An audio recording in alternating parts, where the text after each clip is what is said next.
Protestants and Lutherans and Baptists, just to reduce them to the temporal particle. So Father Demetrius will teach Stalin.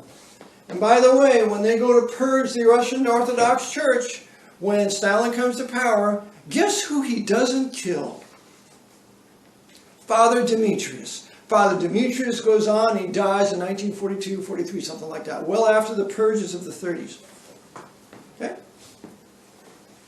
So they're going to readmit the Jesuits. So now, my Russian people, the Jesuits were readmitted into your country, and they gave you the Gregorian calendar in 1917. What other proof do you need that the Jesuits run your country, and they have run your country since no later than 1917? The other thing is, you got Jesuit Walsh out of Georgetown. At Georgetown University in Washington. He's going to spawn the School of Foreign Service, where all the American ambassadors are going to go to the School of Foreign Service. Walsh is responsible for all the translations going on in Nuremberg, so we can translate out any Vatican connection to the SS. When the SS was patterned after the Jesuit order, according to Heinrich Himmler, who Hitler called our Ignatius of Loyola. Adolf Hitler called Heinrich Himmler, that Bavarian Roman Catholic, whose uncle was a Jesuit, according to Edmund Paris in his work, The Secret History of the Jesuits, he called Heinrich Himmler our Ignatius of Loyola. And the whole SS was patterned after the Jesuit order. Wewelsburg, where the high SS officers' work was just patterned after the Jesuit order, with the Jesuit Superior General, Heinrich Himmler, and his assistants, the high 10 or so top SS generals. All right. You have Walsh. He's there. From Georgetown. He's in Moscow. And he's overseeing the readmitted the Jesuits from 1922 to 1924.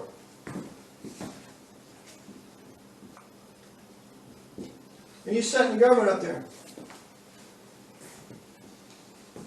But we got a problem. For 10 years, it seemed to go okay. For about 10 years. And it appears to be Jewish. And those dirty Jews are running Russia. And the Jesuits are going to write a little book called Mein Kampf, written by Father Bernard Stempel. And Stempel will write Mein Kampf because Hitler was totally incapable of writing such a masterpiece. Right? You read Mein Kampf, you have to know the history of Japan, Germany, the Orient, all these other different nations. You have to know all sorts of things that Hitler never knew. Hitler never read anything except newspapers in Vienna. There's no evidence he ever read a book. Okay?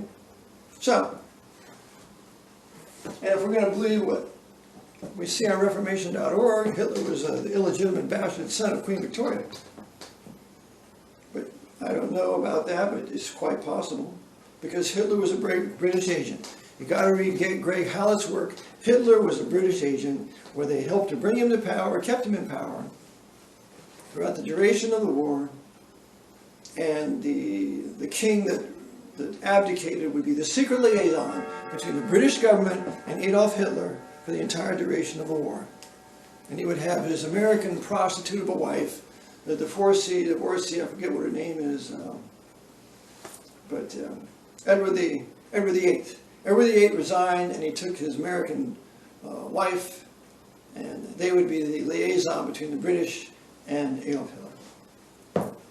And this will make sense because you can see how they work together where certain battles just didn't go right.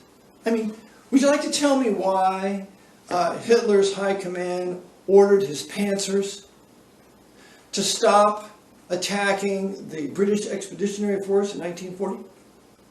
Why didn't Hitler's high command and his Air Force totally annihilate 350,000 British men that was the soul of the British Army? Why weren't they strafed and bombed and destroyed at Dunkirk? Oh, it was a mistake. No, it's no mistake. When you're at war, you want to win. That means we're going to kill the enemy. We're going to kill every last soldier we can find. Why didn't they do that? They could have won the war. It would have been Fortress Europe. There would have been no Normandy. There would have been no American ships coming over to reinforce Great Britain. All the submarines of Hitler would have sunk them all. Why didn't they do that? Because they didn't want that to happen. So, the Jesuits deliberately let the British Expeditionary Force escape. On other occasions, but that's another time. So, we have Walsh, 1922 to 24, he's in Russia, putting it together. For 10 years it's going to go okay, it's going to look like it's doing okay. Remember, Warren Harding is going to give $60 million. 33rd degree, Warren Harding, who's the president, is going to give $60 million. And that's according to Stan Monteith's great work titled Brotherhood of Darkness. Brotherhood of Darkness. Gave him $60 million, which meant the Orthodox whites were finished. That further destroyed the Orthodox army when Harding did that. All right, Warren G. Harding, who does this? So they're financing the new USSR. It's a wonderful communist state. And then all of a sudden, we are going, and you have these leading Jews, and then Stalin, the Jews, the Jesuits running Stalin, are going to purge all the leading Jews except one. This is called the Purges of the 30s. There's a book written out called The Great Terror. I suggest that if you're not familiar with the Purges of the 1930s, you need to become familiar with it. Because they're going to kill every enemy of Joseph Stalin and the Bolsheviks in the 30s.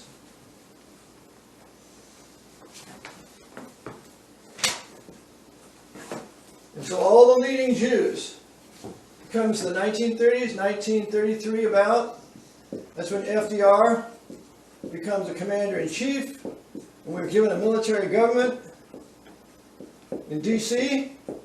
At this time, Hitler comes to power. Comes to power as chancellor in Berlin. And in 1933, Stalin is going to wait, and so by 1936, he's going to start the Great Purges. And you're going to have Alexander Paskevich leading that. And the leading Jew that will be blamed for all this is going to be a right-hand man of Stalin. And his name is, what's his name? His name eludes me right now. But he later will leave and he'll move to Israel in the 60s. And he's never killed. This is a leading Jew who was Stalin's token Jew to make it look like the Jews were running Bolshevik Russia. All right? It'll come to me. And so he's going to start his purges from 1936 to 39. And you know what he's going to do? He's going to purge his army of any nationalists. He's going to kill 40,000 Russian officers. He's going to kill several of his top marshals and generals. He's going to decapitate the Russian military. Why is he going to do that? You can read this in a book called Military Intelligence Blunders, written by an English officer. Why is he going to do that? Because he wants Hitler's and his Operation Barbarossa. Operation Barbarossa was named after Frederick Barbarossa, the Crusader in the Third Crusade. It's a crusade into Russia for the destruction of Orthodox Moscow and the Orthodox people. I shouldn't say Moscow, I should say the Orthodox people, and also for the destruction of the Jews in what's called the Pale of Settlement. So they're going to come into Russia, they're going to round up all the Jews, they're going to shoot them, bury them in pits, and so the ones that are going to do this are the 4 ABCD Einsatzgruppen, all SS, all commanded by criminals, and all pursuant to the Council of Trent, because they're going to purge Russia of its Jews, so that what's left they can drive to Israel to found the revived state of the Latin Kingdom of Jerusalem. There's a book called To Eliminate the Opiate, Volume 1 and Volume 2 by Rabbi Marvi Antelman. He will tell you that Hitler or Stalin killed 1 million Jews.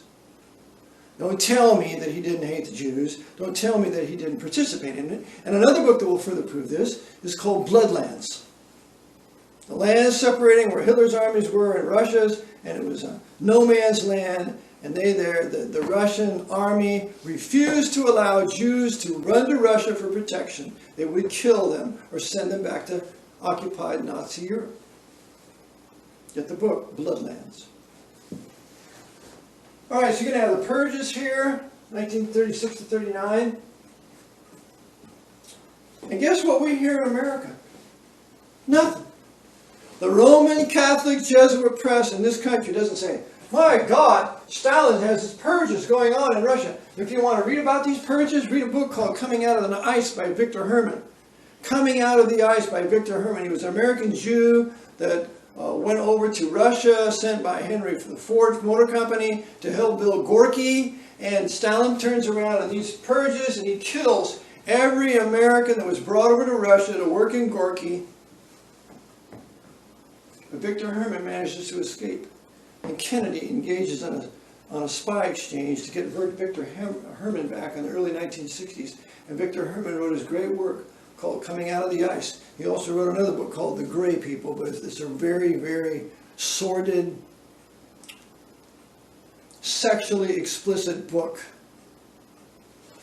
of forcing the women in the Gulag to have sex with German shepherds. And there's more. That's how much the Jesuits hated the Orthodox women of Russia, submitting them to them. So, Stalin's going on with these purges, and he's got press protection in this country.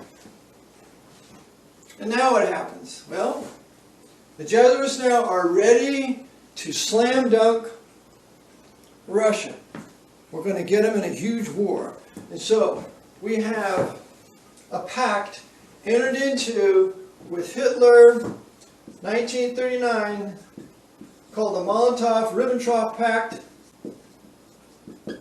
where Hitler and Stalin, Molotov is Hitler's agent, Ribbentrop is Stalin's agent, is Hitler's agent, Molotov is Stalin's agent. It's the pact, and they are going to be at peace, and they are going to divide Poland. Because Roman Catholic Poland has been decided to be the place to erect 6 death camps to kill not only Jews, but Russian Orthodox, Gypsies, and others they are going to be purging from Europe. And by the way, Stalin provided 20,000 prisoners of war to build Auschwitz. Okay? So now, Hitler and Stalin and the Molotov-Ribbentrop Pact to divide Poland. Hitler invades in September 1939. Stalin invades 17, 18 days later from the other side. They take Poland, they divide it, they conquer it, and Gestapo and NKVD are working together in the subjugation of Roman Catholic Poland. All you Roman Catholic Poles need to realize the Jesuits betrayed you in the division of Poland in 1939. They also betrayed you in the Battle of Warsaw, when you were told, when your grandfathers were told that Stalin would come to your aid if they would but revolt against the Nazis occupying Warsaw. And Stalin never came to your aid. He stayed about 6 miles away and watched your grandfathers be killed by the occupying savage Nazi bastards. And you people were betrayed by the Jesuits who controlled Stalin, who refused to come to your aid to save you in the Battle of Warsaw. Now, 1939 takes place. They invade.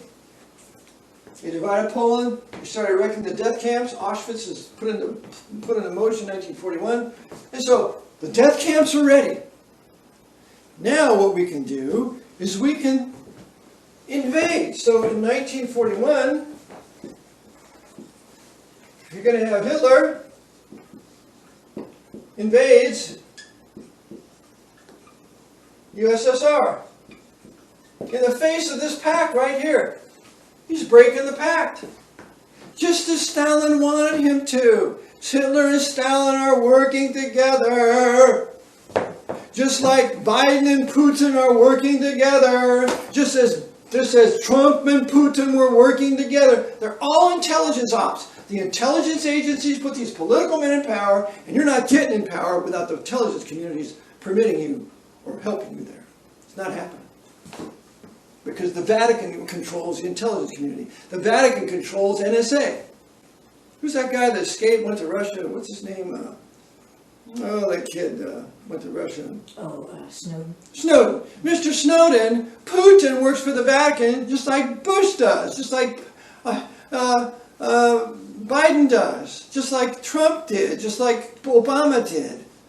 To go there to think there's a difference is insane. They all work together. NSA is the headquarters for the international intelligence community.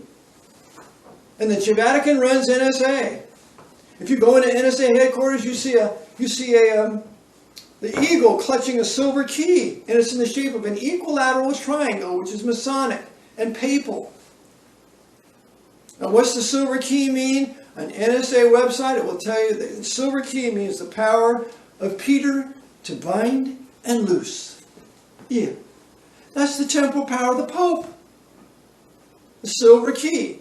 The silver key on the Vatican flag. The silver key at NSA headquarters.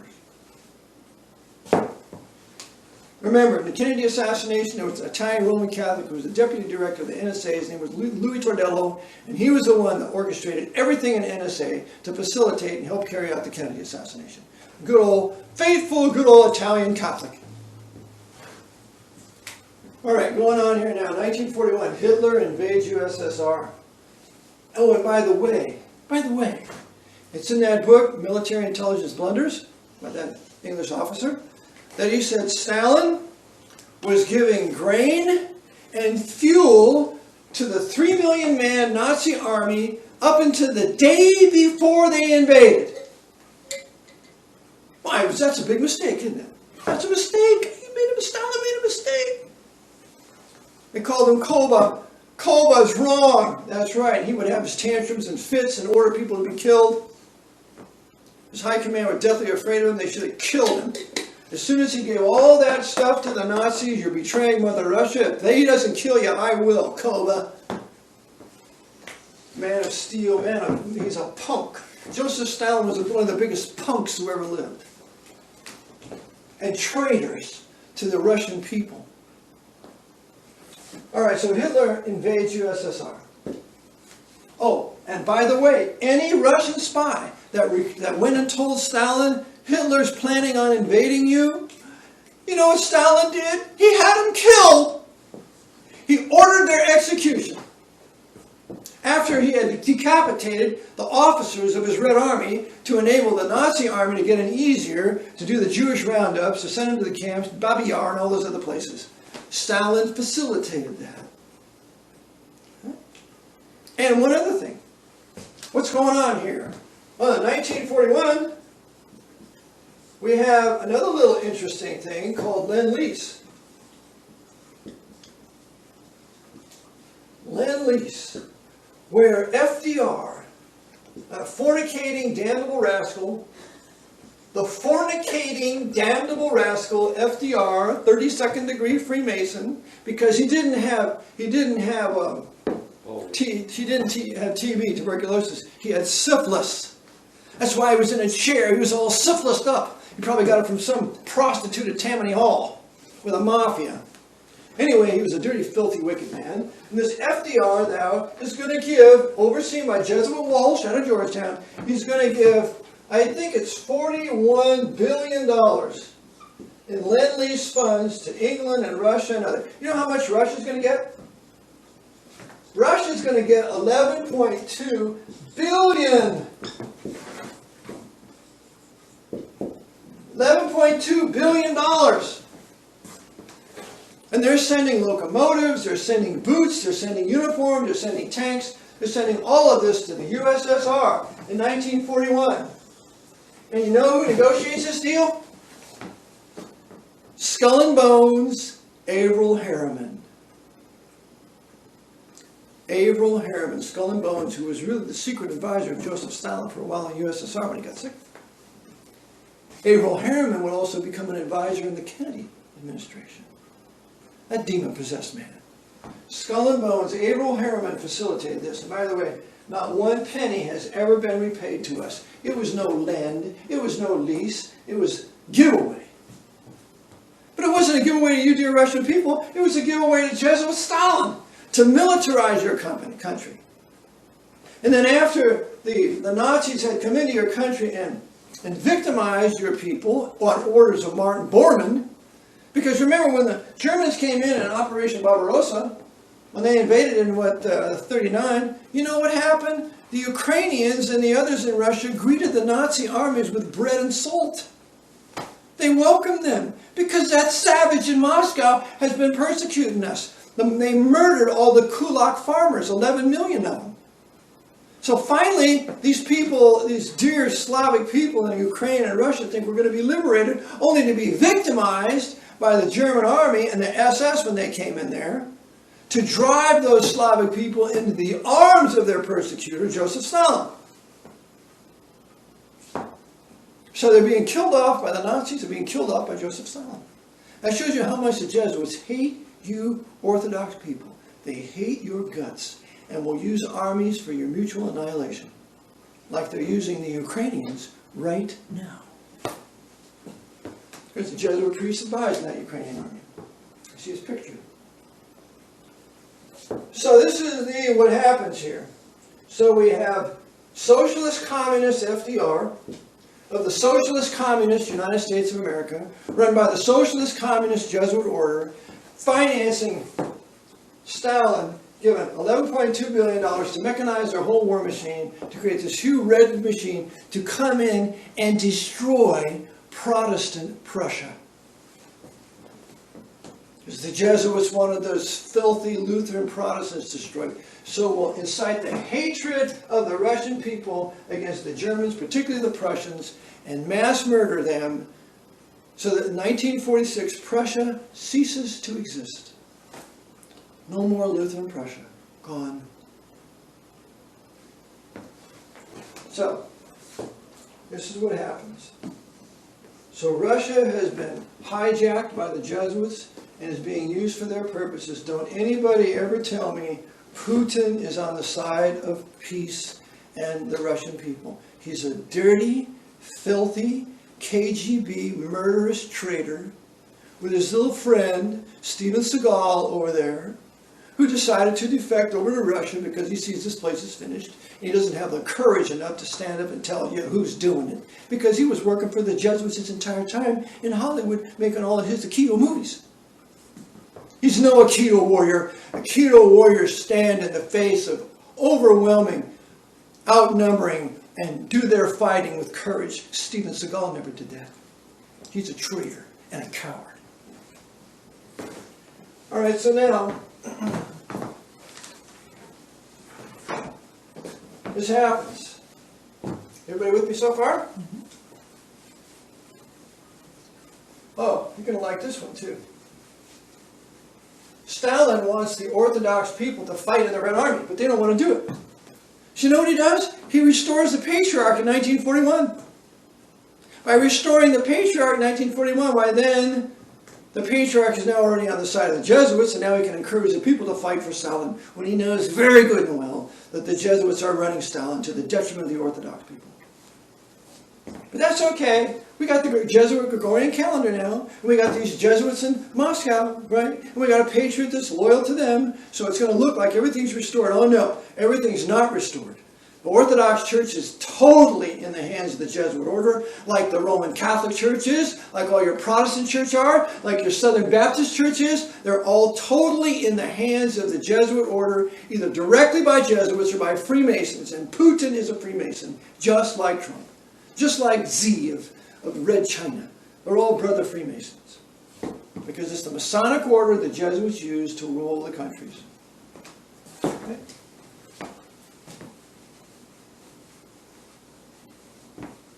Now, World War II happens. It's important for you Russian people to know that World War I through World War II, from 1914 to 45, is what I call the second 30 years war.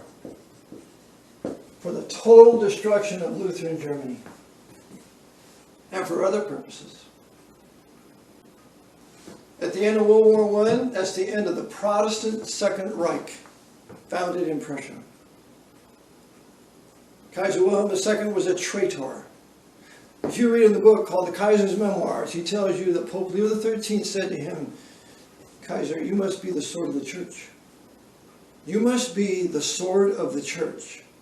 The Kaiser said, well, this is in the Dark Ages, and I can't be the sword of the church of the Holy Roman Emperor. And then he says, but the Pope persisted in his wishes. Because the papacy wanted to make Germany the sword of the church, to round up all, to kill the Protestants and Jews, as well as the gypsies of Europe. And that's exactly what they did. And they were aided by the Dutch, by French, by others in the SS. All right?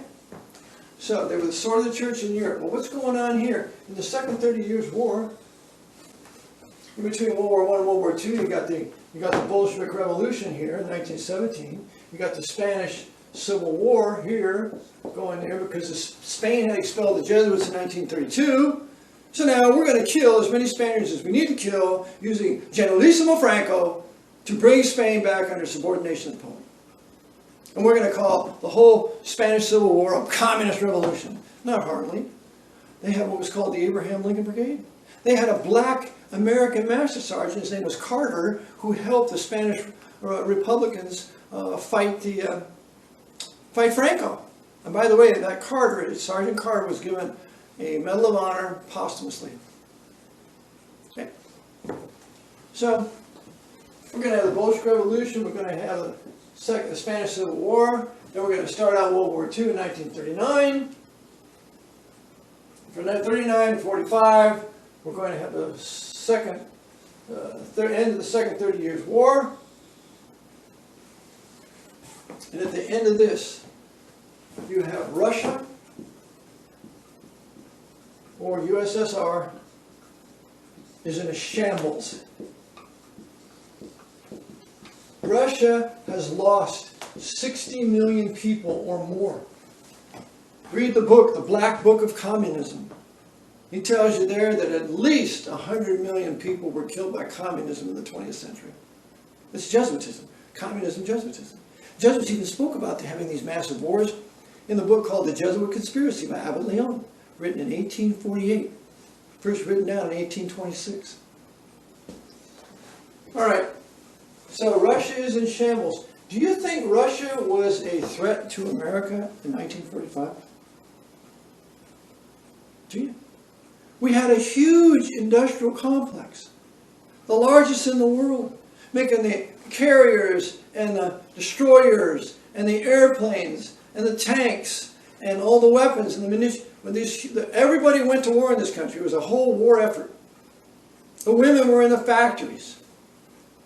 Do you think the military-industrial complex in this country and the resulting military that took place, do you think it was under any threat of USSR Russia at the end of World War II? Ain't no way. The Russians couldn't beat the Boy Scouts. That's why Patton wanted to take his Third Army and bring the German officers in and reinvade Russia and get rid of Stalin and give it back to the Russian people. You know what happened to Patton for that? He was murdered by Wild Bill Donovan, shot with a rubber bullet, taken to the hospital, tortured to death, a neck put in traction. Read the book. It's not Killing Patton by that Irish Catholic Joe O'Reilly. It's another one. I think it's The Murder of Patton. So the Wild Bill Donovan of the OSS that was working with the NKVD killed Patton in 1945. Because Patton was going to come back here and tell the whole story. Patton was going to come back here and he was going to tell the story on how at Normandy, the bombs that were being bombed, they all dropped in the water, or they dropped behind the lines of the German machine gunners. Not one of them hit a pillbox. Eisenhower was a traitor. I even hate to think of his name. There's a book you got to get called The Politician by Robert Welch. He completely exposes the wickedness of Eisenhower. That not of Malta.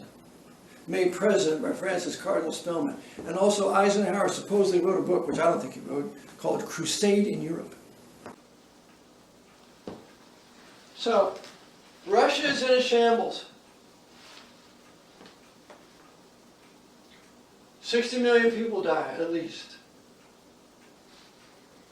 So now the Jesuit order, the Jesuits with their Masons, Stalin was a Mason. Joseph Stalin was a Mason.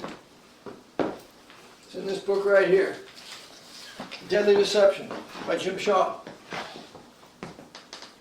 This book tells you that Stalin, FDR, and Churchill at Yalta were all Freemasons, and the decision to give Poland and these other places into Russia, and the land divisions of this, what took place at Yalta, was all in the hands of these Freemasons serving the Jesuit order. Winston Churchill was in charge of it all. Stalin was a little schoolboy. FDR was a drunk. The one who ran it was that filthy, smoking Winston Churchill and his Roman Catholic advisor, Anthony Eden. So, they're all Masons. The Jesuits and their Masons decide that they must rebuild Russia. So you know what they do? They start the Cold War in 1947. But Churchill talks about the great iron curtain that's been erected. Churchill was working with not a multi Henry Robinson Luce. Henry Robinson Luce would be the one that Spellman would use to control the press after he would assassinate JFK. So, you got the Cold War going in 1947. 1947, we have the creation of the CIA, NSA, through the National Security Act. And you know who signs that into power?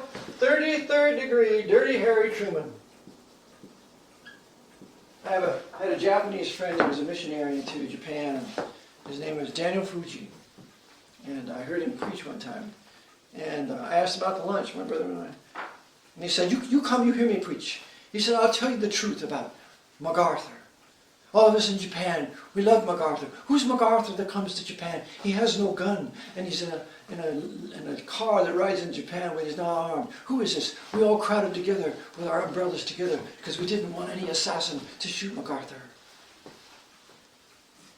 But that Admiral, what's his name? Admiral Nimitz, we couldn't stand him. So the Japanese, after they were conquered in the Second 30 Years' War, because the Second 30 Years' War was about destroying the best of the Japanese manhood. They were nationalists. So we're going to incite these Japanese nationalists to kill these American nationalists so they can mutually kill each other to weaken the United States for more Jesuit rule and to weaken Japan for more Jesuit rule. And to weaken China for more Jesuit rule because they're going to use the Japanese Imperial Army to decimate the Chinese people with a rape of Nanking and a host of other things so that after World War II now we can rebuild China. So in 1949 the Jesuits controlling China will put Mao Zedong in office thanks to the American State Department. And you can read all about this in Edmund Paris's work, The Secret History of the Jesuits. The Jesuits run communist China, they run communist Russia, they both work together, they have always worked together, they have never been enemies, and now they're making plans for the facilitation of what I call in my book the Sino-Soviet Muslim invasion of North America. The Jesuits have built these enemies, they finance Russia, they finance China with their huge military complex, they gave them all the high technology to build their airplanes. Why do you think the MiG-25 looked like the F-15? Remember, I was sitting at dinner one time, and I happened to be sitting with my commander, Colonel Wood. He promoted to a lieutenant colonel. And I said, Colonel Wood, I said, why is it that the MiG-25 looks just like the F-15? Well, Sergeant Phelps, I'm sure there's a reason for it. I said, well, what's the reason we're here in NATO? Why, it's to keep a Soviet invasion, keep it out of Western Europe. I said, do you think they're going to try to invade Europe and sacrifice half their army? They're being given all of our top technology for a future day.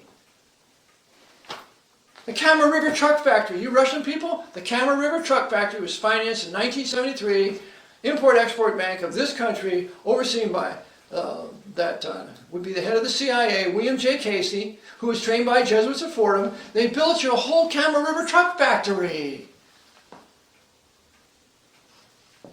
In Vietnam, the Jesuits ran the American side, they ran the northern side, overseen by Russia. They run both sides for what? For the destruction of the best of Vietnamese manhood. So Vietnam would ultimately be subject to Red China. It's about destruction, same with the Korean War. North and South for the destruction of the best Korean manhood to ultimately reunite North and South Korea without firing a shot so they can be reunited with Red China and serve as a huge military in conjunction with the Vietnamese in our coming Sino-Soviet Muslim invasion. That's what they're doing. Why did Bill Clinton give the Red Chinese all of our top technology? You read the book called The Year of the Rat. The Year of the Rat. Clinton gave our highest technology in torpedoes to Red China. Our torpedoes travel at 240 miles an hour underwater, and only the tip of the torpedo hits the water. That high technology was given to Red China to sink our Nimitz-class carriers. And that's exactly what's going to happen. All those carriers are finished.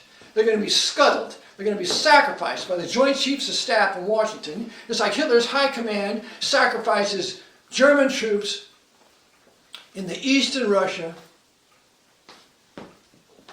and in the West. I'm getting ahead of myself. Cold War happens. Cold War is going to range from 1947 to 1990. During this time, the government in Washington will build Russia, which is commie, because it's still under Jesuit rule. Communism is Jesuitism. Communism is Jesuitism. They hate the middle class. There is no middle class in a communist country. It's feudalism, going back to the Pope's Dark Ages, when there was no middle class. Well, what book talks about that? Well, here's one called National Suicide, Military Aid to the Soviet Union by Anthony Sutton. Shows you that Washington provided all the military aid and technology to Russia to build a huge war machine. Yeah. And the ignorant American people couldn't care less. They do not care. So as a result, during the Cold War, they're going to build Russia, they're going to build China. And by this time, since this concerns the Orthodox Church, I want to probably conclude this with the Orthodox Church.